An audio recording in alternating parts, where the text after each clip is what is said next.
If you have a pool light that you want to winterize but you're not sure how to do that, it will depend on what kind you have, and there are quite a few different kinds. There's a handful that are the most popular, but you could have one of many, so it's going to be hard for you to find out exactly just by researching it on the internet. That being said, most of them are connected in a similar fashion, and most of them are winterized in a similar fashion.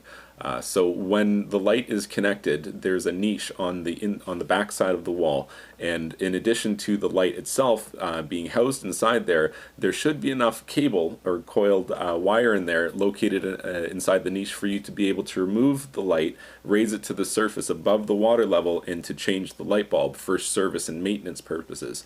That same coil of wire that's attached for doing that is also useful for winterization.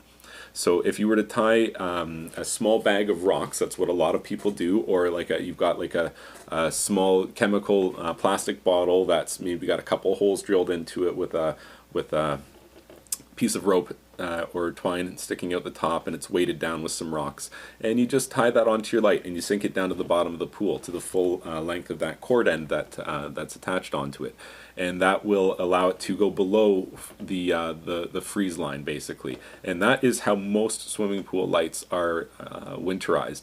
Now, how do you get yours out? Well, the two styles are twist lock, and a style that uses a catch on the bottom like this, and then a single screw top dead center in the light. So that's the first thing that I would look for is there a screw, a single screw that kind of stands out as being on its own, top dead center in the light.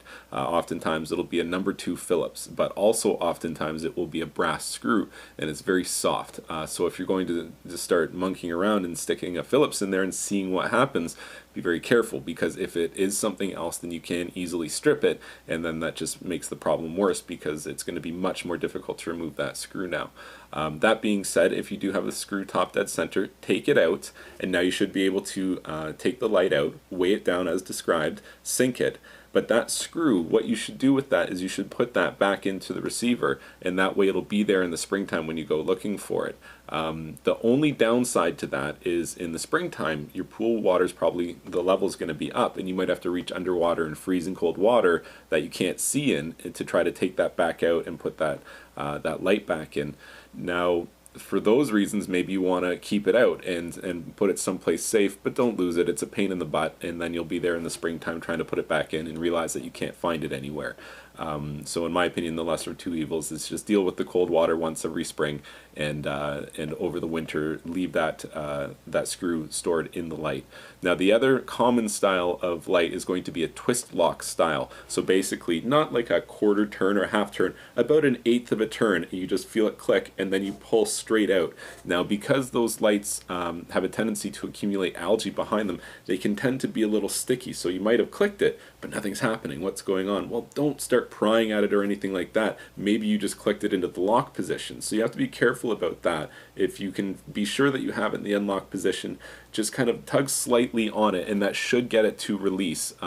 Sometimes I shake them around a little bit, and that's just enough to let that algae that's creating a kind of vacuum on the back of the plastic in the niche, it'll let that let go, and then it'll come out. And then same as the other light, you just weigh it down, sink it to the bottom, and that's pretty much it.